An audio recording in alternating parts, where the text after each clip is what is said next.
ఇప్పుడు నేను చెప్పబోయే ఒక భయంకరమైన సంఘటన మీరు వింటే మీ గుండె ఆగిపోతుంది. మీకు దయ్యాలంటే భయం అయితే అస్సలు ఒంటరిగా ఈ వీడియోను చూడకండి.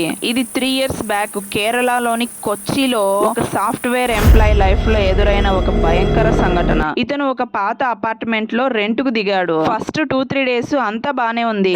సండే మాత్రమే ఆ రూమ్ లో తనతో పాటు ఎవరో ఉన్నట్టు చాలా వింతగా అనిపిస్తుంది. సండే ఫ్రెండ్స్ తో హ్యాపీగా గడిపి మూవీకి వెళ్లి చికెన్ తీసుకొని ఇంటికి వస్తాడు. చికెన్ తెచ్చిన ప్రతిసారి రూమ్ లో భయానక సంఘటనలను ఫేస్ చేయాల్సి వస్తుంది. అలా ఓ రోజు చికెన్ వండుకొని తన గర్ల్ ఫ్రెండ్ తో మాట్లాడుతూ ఆకలినే మర్చిపోతాడు. అప్పుడే కిచెన్ నుండి ఏవో వింత శబ్దాలు, ప్లేట్లు వాటంతటవే కింద పడుతున్నాయి. అది విన్న హనీష్ కిచెన్ లోకి వెళ్తాడు. చూసి షాక్ అయిపోతాడు. గిన్నెలో ఒక చికెన్ ముక్క కూడా లేదు.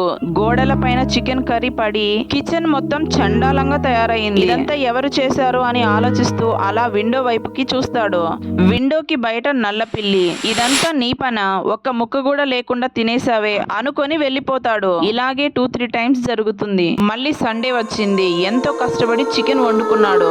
ఆ నల్ల పిల్లి లోనికి రాకుండా విండోస్ మొత్తం క్లోజ్ చేసేసాడు. ఇక తన గర్ల్ ఫ్రెండ్ తో ఫోన్ మాట్లాడడం మొదలయ్యింది. కాసేపటి తర్వాత కిచెన్ నుండి శబ్దాలు మొదలయ్యాయి. హనీష్ కి భయం స్టార్ట్ అయింది. హనీష్ మెల్లగా కిచెన్ లోకి వెళ్లి చూసి షాక్ అయిపోతాడు.